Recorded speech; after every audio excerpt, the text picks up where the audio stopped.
Ladies and gentlemen, welcome to our Muslim Writers Festival. Let me introduce our guests. Let me do that.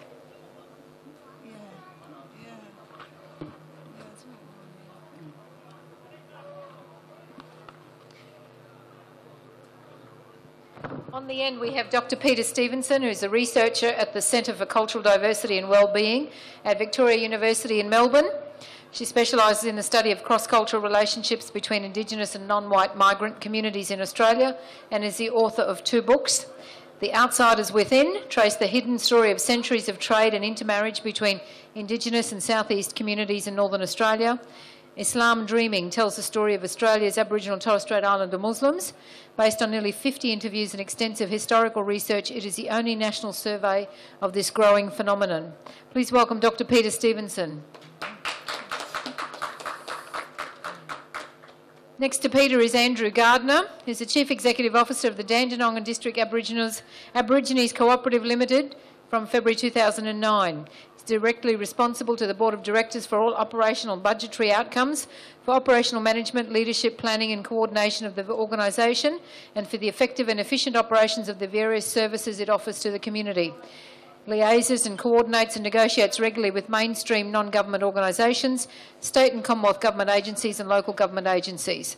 The Dandenong and District Aborigines Cooperative Limited is situated in Dandenong, and they have expanded their social and community services to another street in Dandenong. Ladies and gentlemen, welcome Andrew Gardner. Eugenia Flynn is a Tiwi Larrakia Chinese and Muslim woman living and working in Melbourne. She currently works in the Indigenous arts and culture sector and in her spare time is the Treasurer of the Islamic Council of Victoria. Eugenia is also a member of the advisory group for RISE refugees, survivors and ex-detainees. Eugenia works with a number of different artists, art organisations and communities to achieve better outcomes for society through arts and cultural initiatives. From 2010 to 2012, she worked with Muslim women artists, and her textual work was displayed in the No Added Sugar alongside the works of very talented women. Eugenia is also incredibly passionate about politics and current affairs, working with young Indigenous people, women and culturally diverse communities. To this end, Eugenia has started to become more published in the mainstream media, most recently in Overland Magazine and The Guardian Australia. Eugenia is currently majoring in postgraduate creative writing at the University of Melbourne, and her writing and thoughts can be found on her personal blog, Black Thoughts Live Here. Ladies and gentlemen, welcome Eugenia Flynn.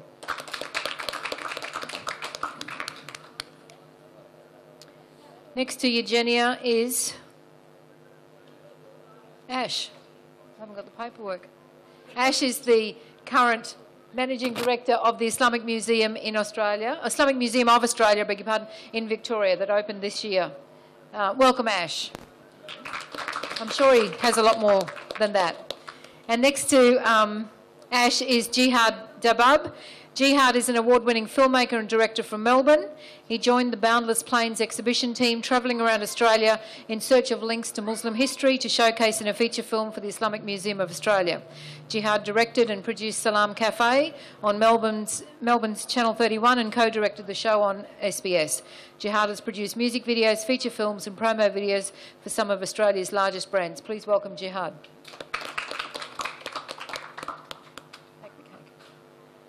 All right, where do we start? We're going to talk about Islam and its Aboriginal connection.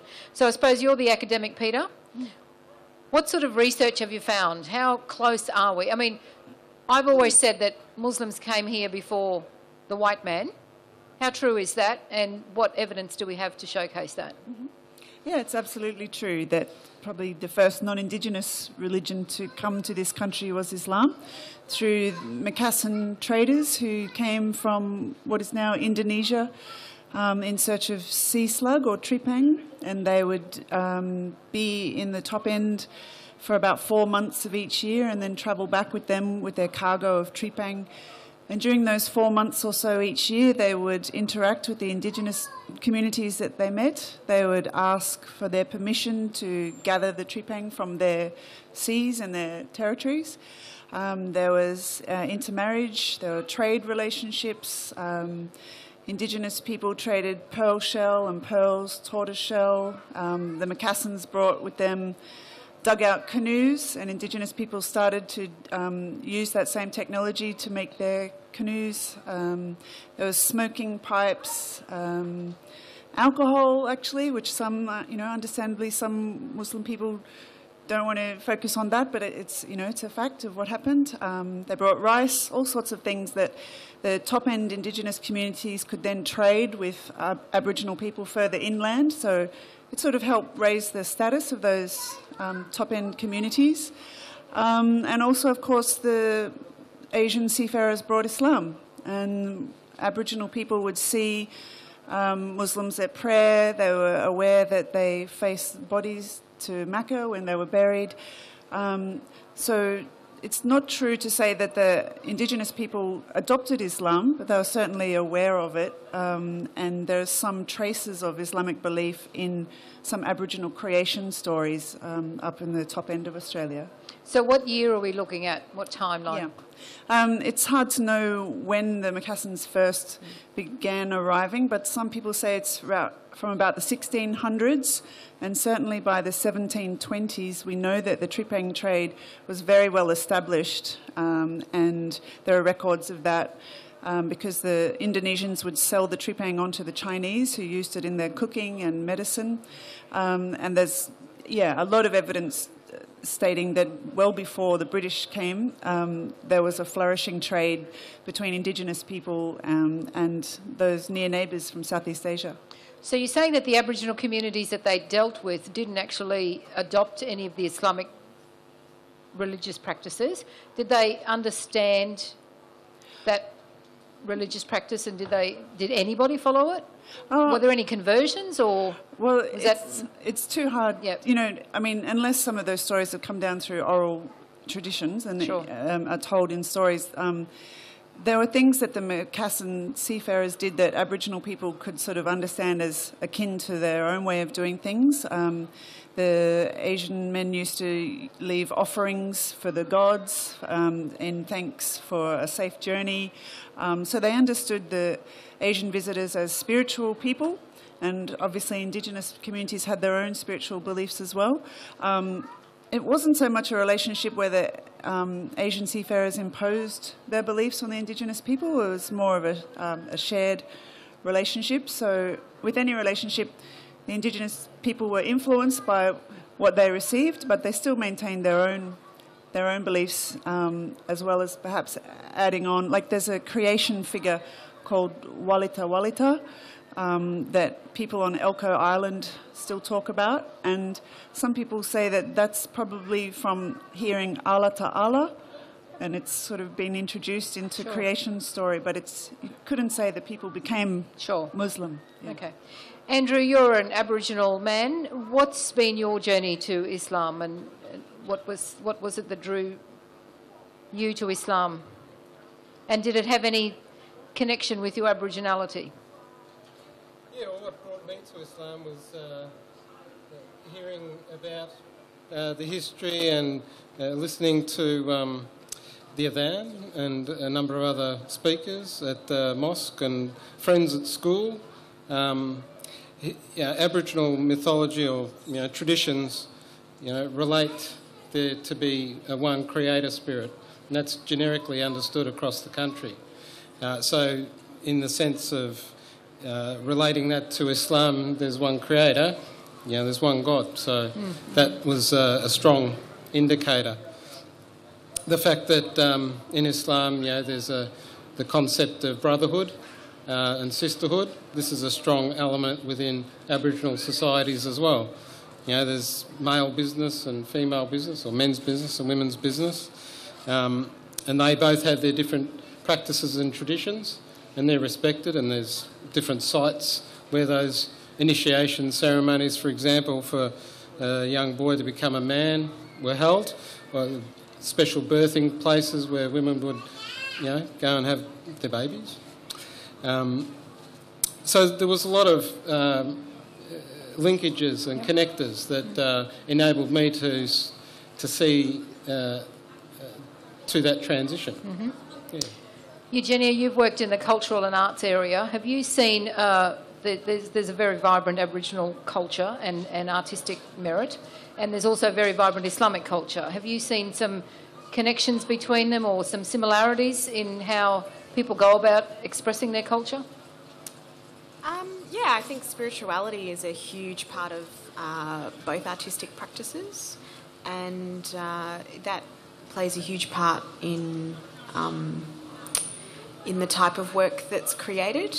I think also with a lot of contemporary Aboriginal art, there's also a lot of political work that happens, and I think that is also coming through a lot more now for a lot of Muslim artists, that kind of political edge and making a political statement in your work. So I think that there are those similarities, definitely. Ash, at the Islamic Museum, actually I want to talk a little bit about that later, but just in the journey that you had with Boundless Plains, what was the premise of the journey and why did you do it?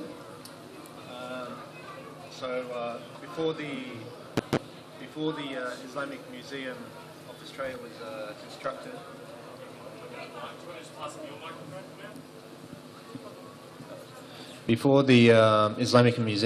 was constructed, the founder, Mustafa Fawel, and myself concluded that we should learn a little bit about history before even trying to understand any Islamic history or connection. And I think it was Dr. Peter Stevenson's book, Islamic Dreaming, that sort of kicked off the journey. So we had a bit of read of it, got interested. It was all new stuff to us, or to myself personally. I read it, but I'm the type, when I read something, I want to sort of prove it. So then we said, look, let's put a journey together. Let's put a little expedition. We didn't have the title of the expedition then, but we said, let's put something together. Let's go out there and have a look at this history, this Islamic connection. So we put a few cities together, started from Victoria all the way to northern Queensland, Northern Territory, Western Australia. Pretty much it was about 20,000 kilometres of travel. Then the next step, we had the plan in place. The next step was to get a videographer. We thought we'd put a small documentary, a non-academic, more of a personal feel to it. And we got a person by the name of Peter Gould who handled the photographer. He handled the photography.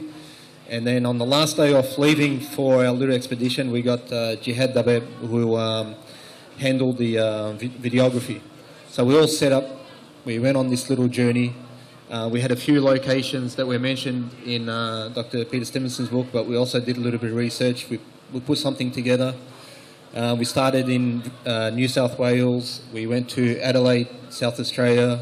Then from there we went up Northern Territory, went over to Northern Queensland, and then finished off in Perth.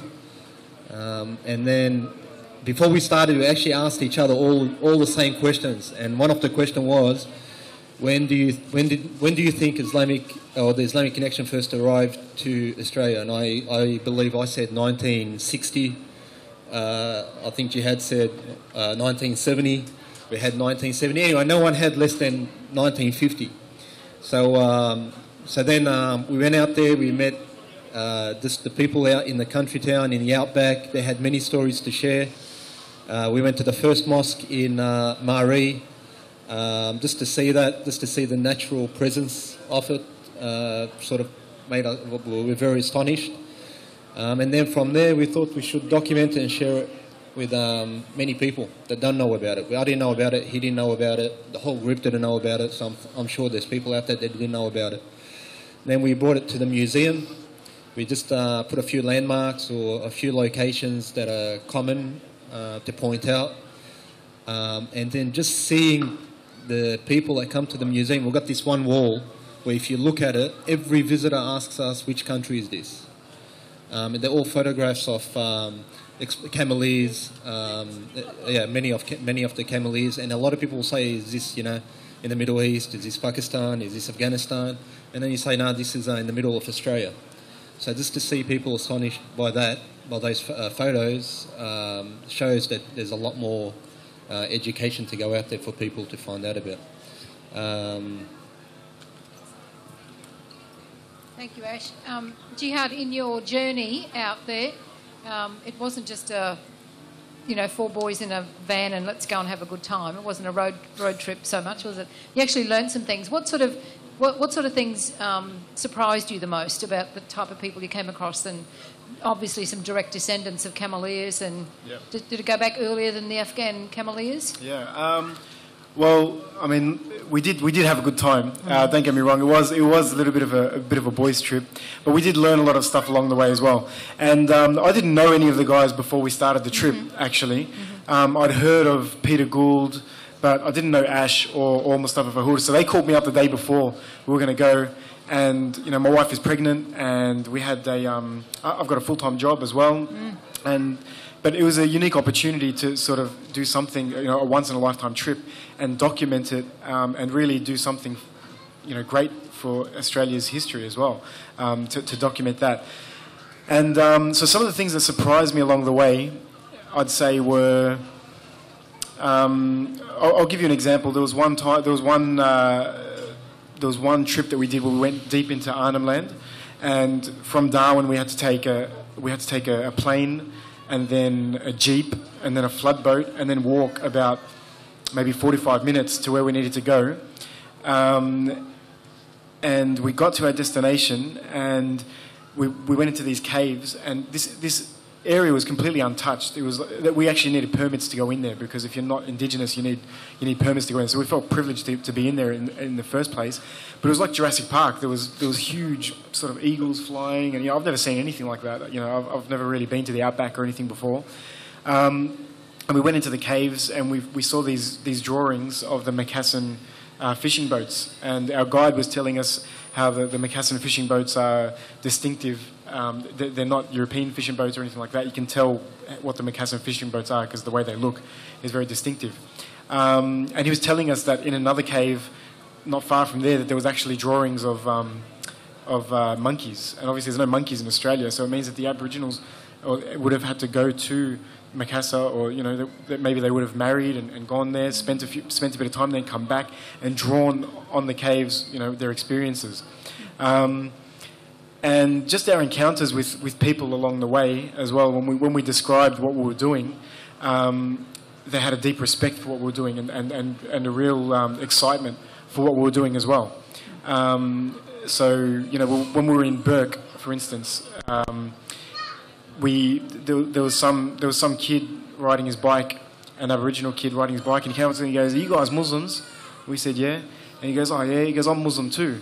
I'm like, wow, in the middle of Burke, straight away it was one of the first people we saw, and we were there. We were trying to find the original location of one of the mosques that were there, and he was telling us how Aboriginals and Muslims have a deep spiritual connection, and he was saying how a lot of his family members have become Muslim as well, and it was really interesting. And so I think a lot of the people that we met along the way, and the excitement about what we were doing, and I think it's common knowledge to a lot of Indigenous people there about the connection between Muslims. But I think for us living in metro cities, we don't really know.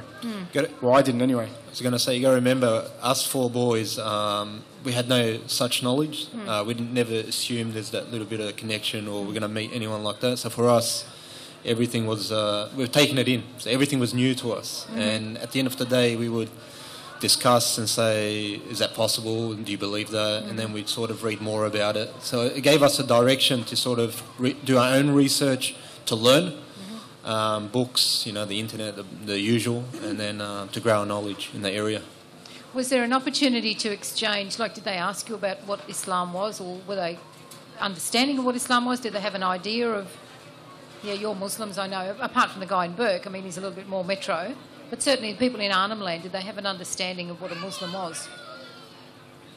There was. There was a few occasions where we actually started interviewing, I remember, a cafe owner. Do you remember that one? There was just a cafe owner there. We're doing our daily discussions about what we learnt the day before, or what we found the day before.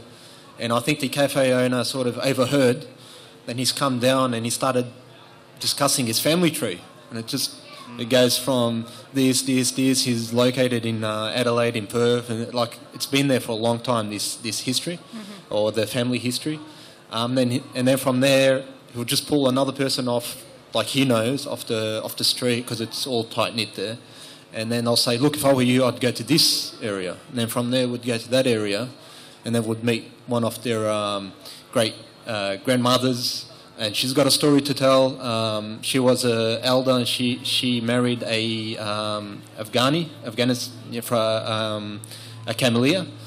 And she said when they first got married, she never understood, like these are the stories we hear. So she goes, when we first got married, he would do funny things about 5 times a day. And would say, like what? And she'll say, when he used to go down on his knees, back up, and I never understood what he was doing. And then all of a sudden I'd see his friends, every time they come over, they'll bow down, go down on the knees, get up. And then at the end she goes, I realised they're praying. And like it showed how she learnt from it. She told us about how there was no halal butcher back then, so they would do their own, obviously their own, like to read the E for the meat. But she goes, after that it took off, so everybody would come to them to like that area. Everybody would come to them to get their meat. So it just showed that sort of how small it was compared to today. It's sort of commercial. It's sort of now known. Back then, how hard it would have been to sort of fit in. Yeah. And on that, just one extra note as well is that it was very surprising that sort of in the outback, there's a lot of people that they have a deeper understanding of Islam than what a lot of people here. Even though there's in the major cities, there's a lot of diversity and cultural exchange and all that kind of thing. I feel like a lot of the people there, they understood Islam better than what we do. Mm-hmm. And we learnt a lot of lessons from these people. Like for one example, when we were in Darwin, we were talking to a guy who who trains camels, and just the level of respect he had for Muslims and for the cameleers was beyond belief. He actually spoke to his camels in. It was a non-Muslim as well. Yeah, he spoke to his camels in the language, in the Baluchi language. Oh, okay. And he actually went to Baluchistan and learnt from those guys, because the camels aren't native to Australia. Yes. Yep. He felt that to respect the camel, he needed to talk to them in their native language. Yep. And yeah, so that whenever he tells his camels to stop or anything, he talks to them in their language. And he was telling us how he goes to the local mosque. This is in Alice Springs. He goes to the local mosque in Alice Springs, even though he's not a Muslim.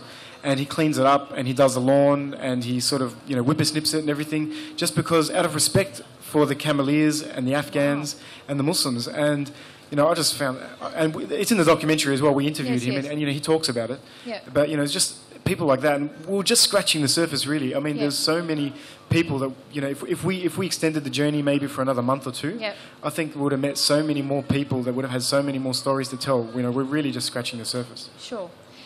Peter, we talked about the early 1700s. What happened after white men came, and what happened to that connection between the Macassans and the Aborigines up in the Northern Territory? Yep. So with the help that Indigenous people gave to the Macassans in gathering and treating the trepang trade was doing very well. And when the British came, they saw how well that industry was going, and they wanted part of it. So some white men started to fish for trepang, and eventually there was, competition and rivalry between the Asian crews and the white people up there. So the white men asked the government to sort of intervene, and so they started out by making the Asian men pay taxes for the goods they brought with them, and taxes on the trepang, charging them license fees to come and fish in Australian waters. Eventually it became very hard for the Asian trepangers to keep that trade going, and then eventually in 1906 the government just outlawed the Macassan trepang trade altogether. And so that effectively cut off what had been hundreds of years of seasonal visits between the Asians and the Indigenous people up north. Some of the Aboriginal people up there still talk about how it was a very sad time for them. They looked forward to these visits every year. As Jihad said, it wasn't just one-way traffic. Some people went over to Makassar as well, so you don't know, there could have been people stuck there and not be able to get back. Certainly there were couples who were broken apart. There would have been children who never saw their fathers again. So it was a real imposition, like a real use of white governmental force that that broke up those communities. And I suppose then also the Aboriginal people weren't exposed to Islam anymore as well. They still have stories that connect them back to that time, but it meant there was the cultural and spiritual influence was cut, as well as the trade, of course. Andrew, I think Ash mentioned about the connection about the little boy that they saw in Burke and how a lot of his family were Muslims. Are you unique in your own community? I mean, what's the extent of Muslims in the Aboriginal community? Yeah, my community in Melbourne, in Dandenong, yes, I'm unique. There are a couple of other people in Melbourne that are, Eugenia's one of those, but there are a few other Aboriginal people that are taken to Islam. I might note that Burke's not actually metropolitan. No, I mean, it's pretty outback, closer than Arnhem It's Way, remote anyway. itself. So, what I'd say about that comment made before, that people in the outback had maybe more authentic or taken a more serious connection with Islam, in a way, because they had a lot of spare time to pick that up. You know, life in the outback, in outback towns, in the bush is a slower lifestyle. So, you had time to actually learn things and watch how things were done and practice. And whereas in the city, we've sort of got a lot of things to do, and we get to do what we can when we can. Can I add to that? I think also that there is a misconception that in rural Australia that people are really close-minded, and that has never ever been my experience in my extensive travels and living in regional and remote Australia. That people out there are intolerant of diversity, and I guess one of the things that you guys have discovered that you didn't know already is that Multicultural Australia existed before the mainstream decided that they would allow that to be represented, and I guess that formed a huge part of your first research, Peter. That and my family is a huge example of that. I think my family was in your first research. That there has been multiculturalism. There have been people from non-white migrant communities who have been coming to this country for a very, very, very long time. And predominantly they did mix and intermarry with Aboriginal people because they were all marginalised from white society. And that is unfortunately a narrative that isn't shared, that isn't widely known, and I think that's a huge shame. But it also means that there are lots of people in rural centres, in remote areas that have mixed heritage and that are really, really open. When I went to visit my husband's family in Ceduna, which is 8 hours drive out of Adelaide on your way to Perth, so it's right on the edge of the Nullarbor Plains, the first people I met there were Bosnians, and they'd been living there for a few generations. So I think it's a really sad misconception about rural and remote Australia. Can I just go? Yeah. Sure. What you said earlier about how that impact with the European invasion of Australia has had a huge impact on Aboriginal peoples, particularly on the east coast. Genocide, murder, rape, pillage has been a predominant feature. So with Aboriginal contact with Islam, with a softer approach to that, people have been more accepting. And so for me, that's how I would see that. European invasion to Australia has had a huge impact, in terms of displacing people, moving them from place to place. So that, it breaks down a culture, it breaks down a society, it breaks down a language, it breaks down your practising your culture. And when you did, you were then, in a sense, tortured because you were taken away from your homeland. So I connect a lot with what's going on in Gaza. Mm-hmm. The Palestinians have got a lot in relationship with us. There's an invading power that's persecuting them. And that's happened. We have to be real about that. Ash, you were going to say? I was just going to add on top of the misconception, just an example. When we first did this travel, one of the questions we asked ourselves whether we're going to be welcome in the rural area or in the outback, and all of us said no. We all answered no.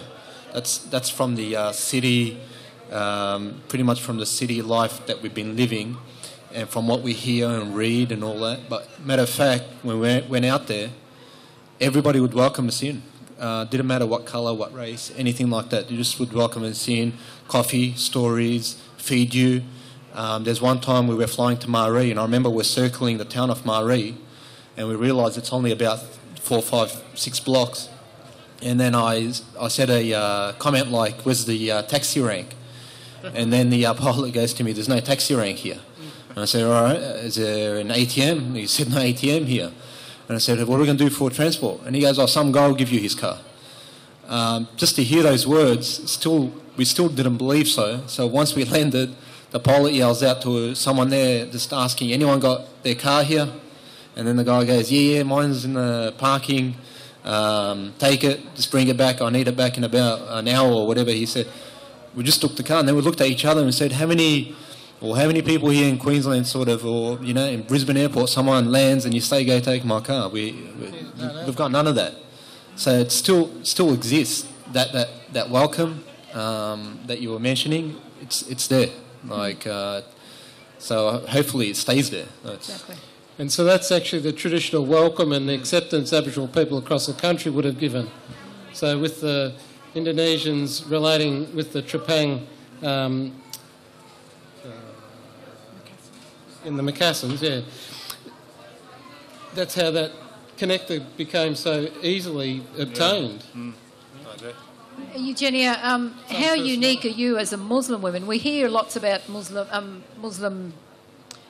we hear lots about Aboriginal men becoming Muslims, and we see Anthony Mundine and the likes of that. It's a little bit more unusual, at least for me, and please, ignore my ignorance if that be the case. But how common is it for Aboriginal women to become Muslim women? Well, I think in the media, sports people are just absolute kings, and so. Of course, Anthony Mundine has a very high profile, and he's also a very controversial person, and he's a boxer, so he obviously has a very high profile. I think also the media tend to focus, we were talking before, Andrew, about an article that I had seen about Aboriginal men converting to Islam in jail and becoming radical and extremist and all that sort of stuff.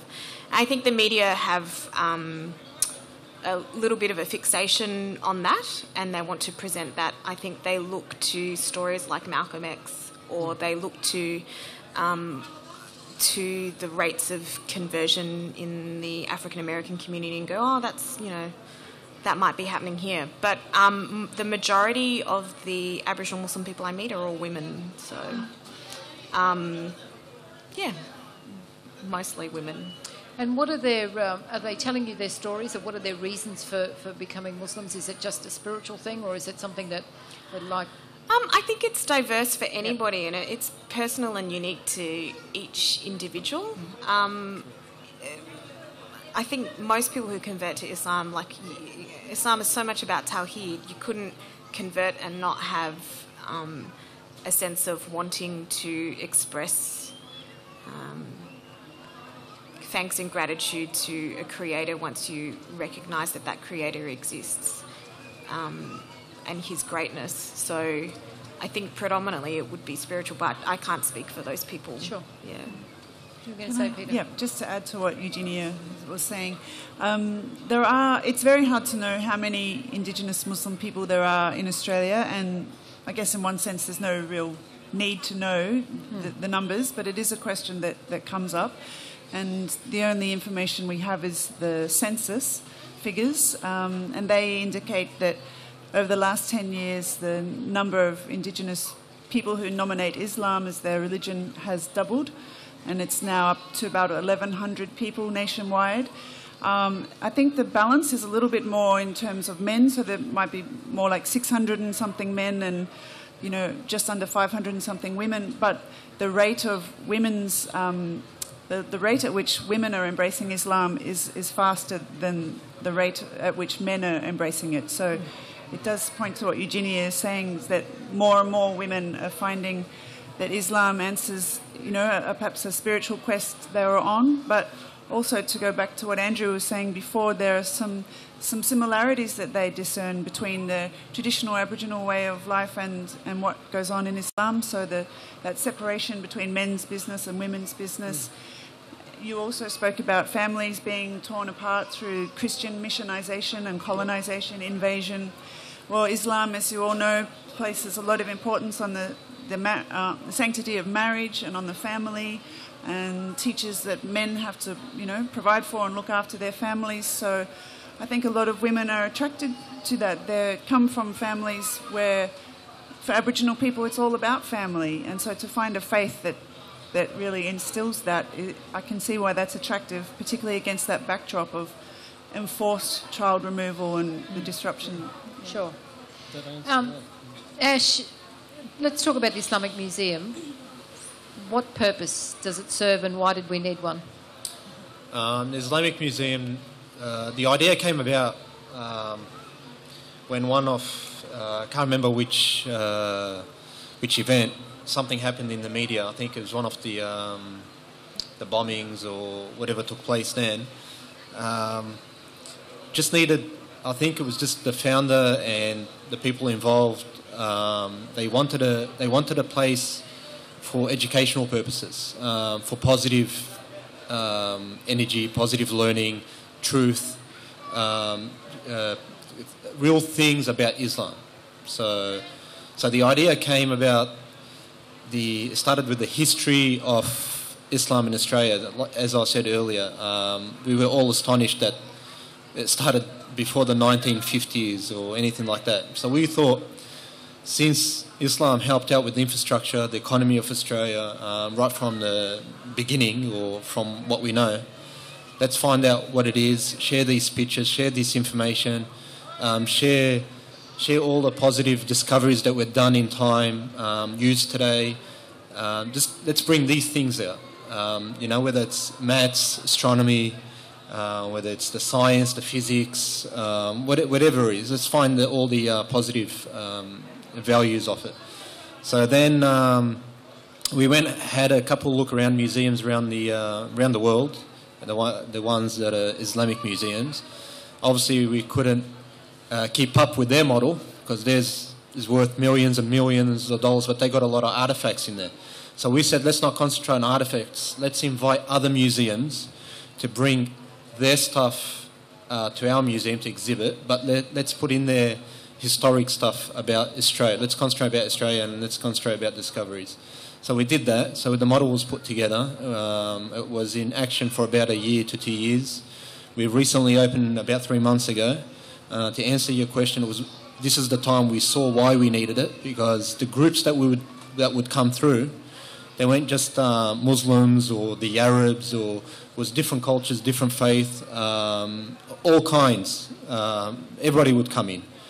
And always someone comes out, whether they're Muslim or not, there's something they've learnt, something they've picked up on. The most common one that I see so much, even with the construction builders, when we're putting in the content, we've got a prophet family tree. And one of the names is Jesus. And so many people would say, is that a mistake? You got Jesus in the tree. You explain to them, no, we believe in Jesus. But they take that in, that's new information for them. So you can imagine all schools that come in, even regular visitors, they'll come out with more questions. And we've got our tour guides there that answer it for them. They'll go through again, they want to know more. So I've realised when someone learns something new and they find it interesting, they want to learn more. So. We hear when people put in applications for building a new mosque or whatever, there's usually a wide variety of people having their say as to we don't need a mosque, and I mean that sometimes comes from the Muslim community as well. But certainly the local townsfolk just sort of say, well, look, we don't need this foreign religion in our country. What sort of setbacks did you have with the museum? It's not as invasive as a mosque, is it? No, I was going to say we're not a mosque, so I guess in a way Whether that helps out or not, that's another thing. But the first issue that we had before any councils or neighbours or anything like that was where are we going to put a museum? We were looking at the city, the area city, but the value was too high. So then we had to go sort of suburban city, which was also expensive, but we had a more larger land. Once we agreed on the area or on the spot, it was time to put the applications, as you're saying. They went through. There's a process that I guess every council might have, or something similar. They advertised to neighbours. I think we didn't have any negative feedback, but at the end of the day, there was an old warehouse there. So I think putting a new building there was always going to be better than the old warehouse. So we sort of had that advantage where we're not wrecking or decreasing the look of the street. Sure. I believe we were increasing the look of the street, the value of the street, new building, new infrastructure. We did have, like any project, we did have only one negative feedback, and that caused us to go to a VCAT hearing, and it was just more about parking issues. But we followed all the right processes and procedures, and alhamdulillah, everything was fine, and we were successful in opening the museum. We had tremendous support from Muslims, even the neighbours. We would get letters sent to us or put in the mailbox just to thank us from non-Muslims for what we're doing. We had schools, before even the building was up, we had schools emailing us and supporting us, even non-Muslim schools, whether it's the local MP or the council. We also had their support. So we had all the positive energy from the very start, but like any project, there's a hurdle, and alhamdulillah, we were overwhelmed with support. The mosques, when they decide to build in a spot, they get the community together and get contributions, and they always implore you that you build a brick in the mosque here, you've built a house in Jannah in the next life, and that can be used as a means either to bully somebody to give you money, or as a means to coax people into giving money. How easy or difficult was it to get money to fund a museum? Because people, we don't normally talk about arts and culture in the Islamic religion. Well, exactly. So the word museum, for me, I personally believe the word museum describes that building incorrectly in a way, because we all know museums, it's plenty of artifacts and many historic things, but for me, I see it more as a learning centre. As I said earlier, a lot of it is learning centre. We've only got one room where it's dedicated for, as I said, the exhibit that comes in, and we showcase it there. So when we were advertising museum, I think there was a misconception of the final product. At the end of the day, it was overall about a $10 million project. We had to get supporters on early. We had all the support, verbal support, but as you said, finances obviously make the wheel turn. We had tremendous support from community. I think half of the building costs came from community. We had about one and a half million come from state and federal government, and the rest came from corporates. So the building itself was supported mainly by corporates and the community. And again, it came always at the right time. We never got the money all at once. So what we did, we said instead of waiting for the money to be collected all at once, I had this theory that when you collect, say, $10 million, prices go up. Yep. You're going to need another $2 million. And then once you get to I said, let's do an ad hoc. Let's build as we get the money through. Sure. So the first instance, we had the land donated to us for use, lease free by a community member, and then after that we engaged building with a builder that helped us, not just discounting the price, but helped us by paying, instead of paying in right away or 14 days or 30 days, whatever it is, sort of gave us a year to pay. So that really helped, and interest free, so nothing goes up, nothing goes down, which was great. That helped.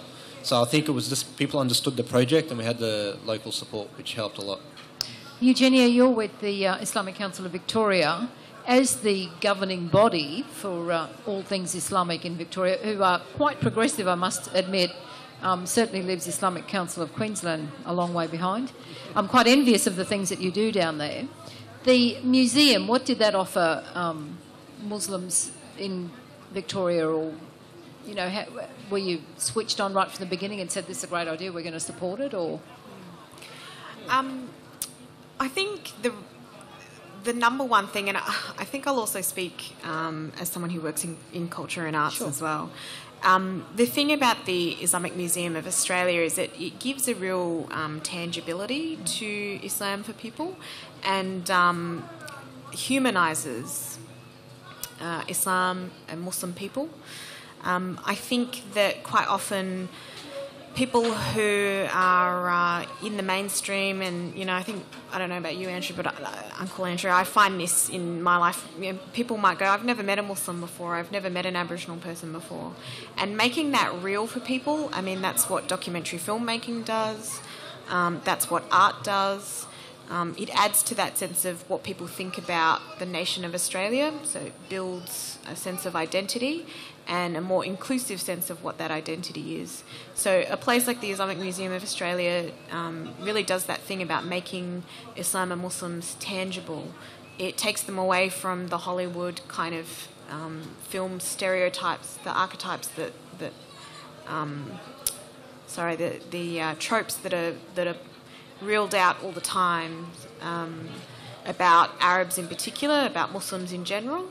And it makes Muslim people real for people, and I want to steer away from the cliches of, you know, that kind of people want to talk about breaking down stereotypes. Sure. Yes, it does that, but it is more about making people real in that sense. I always would have thought that was the job of mosques, because mosques are supposed to be a community hub, supposed to be inviting their neighbours in and showing them what it is that we do and who we are. Why do you think that there's been that gap? That's an interesting one. We used to have Sister Shireen, who was involved with the Islamic Council of Victoria, and she really shouldered a lot of the responsibility of taking people from the non-Muslim community on tours of mosques in Victoria. And she now works with the Islamic Museum of Australia, and we definitely, as the ICV, definitely refer a lot to the IMA. 100%, because A, it's important to support them, but B, they fulfil that gap that is there. And Sister Shireen is able to take schools on tours, to take different groups on tours, to teach them about Islam, to teach them about Islamic culture, to teach them about the Muslim community. So that's very, very important. I think there are a number of initiatives. There's one at the moment about, you know, kind of Mosque Open Day. So inviting non-Muslims and the general community into mosques. I think that sometimes mosques can seem intimidating. There are rules. And I've got to say, for me as a convert, it's hard to know what those rules are. Sure. You know, there's nothing like experience. Yep. I'm an experiential person. I wouldn't, I learned about Islam by learning from people, and they can tell you the little nuances and the little bits and pieces that you don't get from reading a book. So when you go to a mosque, you put a certain foot inside. Once you're in a mosque, you pray 2 rak'ah. Those sorts of things. Yeah, you can read them in a book, but if you don't experience them, if you don't have a buddy with you to teach you those things, it can be a very alienating experience. Andrew, you're down at Dandenong, which is very multicultural, and what sort of response do you get as an Aboriginal man from your local mosque when we consider that a lot of mosques are very ethnically based? I'm received pretty well, just like anybody else. I've been to a number of iftar dinners where the imam has been at with the local police, for example, and we've had a conversation, and he sort of recognises me when I go inside, and you're here, good, okay, he's here, kind of thing. So no, it's a good feeling. You go to other mosques, and you know there might be, no offence, but you might go to some Turkish mosques and they all look at you like, what are you doing here? But, you know, like you said earlier, I've bought a few bricks in the mosque I go to, so I kind of got some ownership issues. Okay. So I feel good about that. Sorry. Just to go on, the IMA actually invited me to do the Welcome to Country when they did the first site development, and that was a real good experience too, because I was able to bring my nephew along who was able to play the didge. Now, my nephew's grandfather's from Croker Island, just near Darwin, and so he's got authority to play the didge in a certain way. So he's just had a baby recently, and he's named it Nasir. So the engagement factor meant that he felt good about naming his kid a Muslim name. Okay. Not that he's a Muslim yet, but Yeah. you never know. Eh? But you know, since the IMA has been opened, you know, everywhere I go, I promote it. You know, I get a regular email from the newsletter, and you know, I might be at a certain function. I'll be talking to people, and they, oh, I heard about the IMA. Yeah, go along. It's a really good place because, like what Eugenia was saying earlier, at a mosque you don't get that sort of experience. You know, you can't see the variety of the different people that stand out that have been recognised from the community, you know, across Australia, and obviously the film, the little documentary adds that value to it too. So there's the architecture, there's a whole range of experience within the building, you know, plus there's good food out the back. Thank you. And no, it's a whole body experience almost. So, you know, there's a lot to say that's a qualifying statement for the our Muslim community. And it's just as much for Muslims as it is for non-Muslims Sure. as well, because, you know, when I went there, I learned so much that I had no idea about. Like, you know, Muslims invented coffee. You know, they've got a whole exhibit just about, you know, the things that Muslims have contributed to society. So, yeah, it's not just a dawah thing for non-Muslims. Everyone can get something out of it.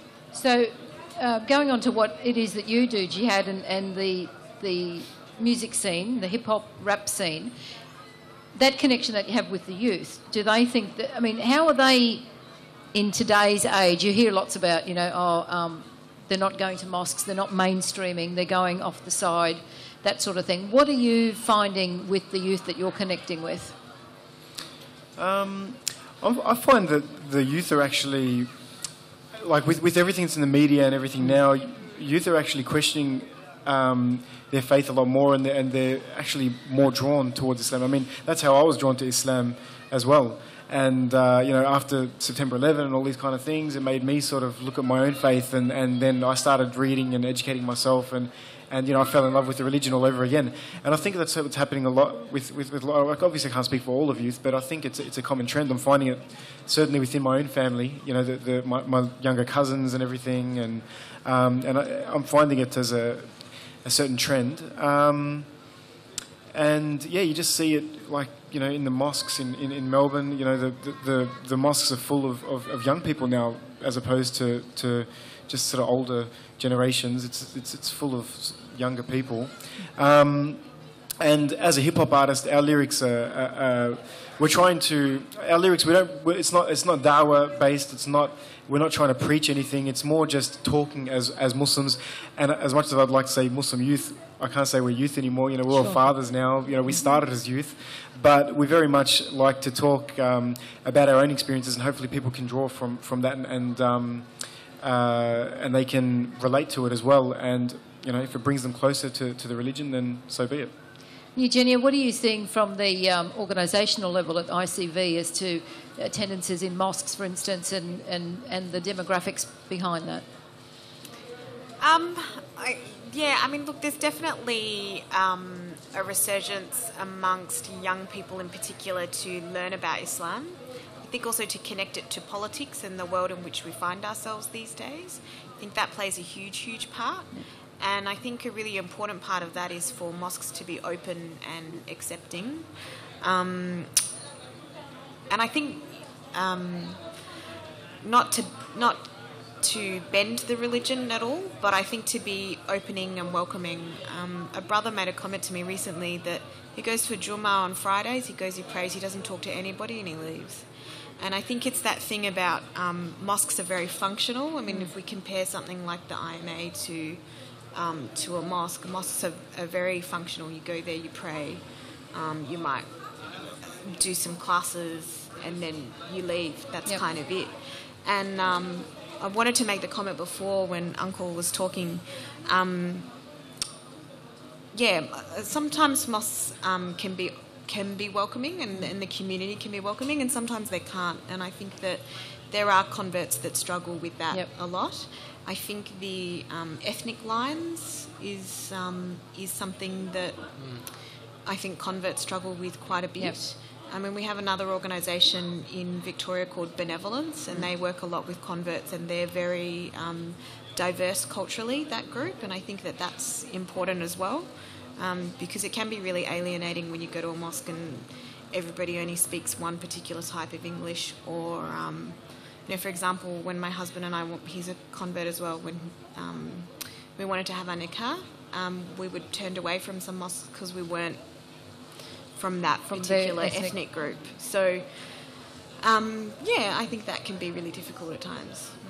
I've heard a recent comment just on top of that was, all right, I've converted to Islam, do I have to convert to the culture now? Yeah. And that was probably about two Fridays ago, and that made me really think, is that what's next? And I think that's not the direction we need to head. Everybody needs to be welcomed, no matter what mosque they enter to pray. Everybody needs to be welcomed. That's something we need to look after. Peter, your research, obviously it's welcome within the Muslim community because we come out of it looking good. How is it welcomed in the wider academic community? Yeah, my point always is to invite people in and show them that the story of Australia is much richer and more diverse than perhaps they've ever known. It's really heartening to hear Ash and Jihad talk about the real journey of personal discovery that they went on when they wrote and made the film Boundless Plains, because it's exciting to learn that your country is more amazing than you ever thought. It's exciting to learn that if kids are taught about Indigenous culture, identity and history and contemporary reality at all, it's always spoken about in terms of a black-white conversation. And but blackfellas have been talking to other non-white people for for a long time before white invasion, and I think that's an exciting story. I don't see why white people should feel challenged or anything by that. They should actually feel excited that they live in a great place where there's been all sorts of cultural, social, religious interaction for a long time. And as Eugenia said, before the policy of multiculturalism was introduced in the 1970s, people were living and breathing it. The majority of Aboriginal people in Broome these days have some Asian ancestry. Mm-hmm. And a lot of them have Asian surnames. There are a lot of Aboriginal people with Muslim surnames. Sure. So the story of Australia is so much more complex than we're ever told. And I think that can only help people feel included and part of the overall narrative, which is what we all want to do. Ash and Jihad, where can we see Boundless Plains? You can see it at the museum, that's one place. Second place, it's on the web. You can check I think it's about a 13-minute trailer that shows quite a bit. You can also purchase it online, just from the Islamic Museum website, islamicmuseum.org.au. And also, YouTube has also got a couple of trailers about it. Excellent. Ladies and gentlemen, please thank our speakers. We've had a very truncated Writers' Festival, as much as it is. And thank them for their time. We are going to, I think it's Asr time now, so we'll have to break for that. Peter Stevenson, Andrew Gardner, Eugenia Flynn, Ash Naim and Jihad Dibab. Thanks very much.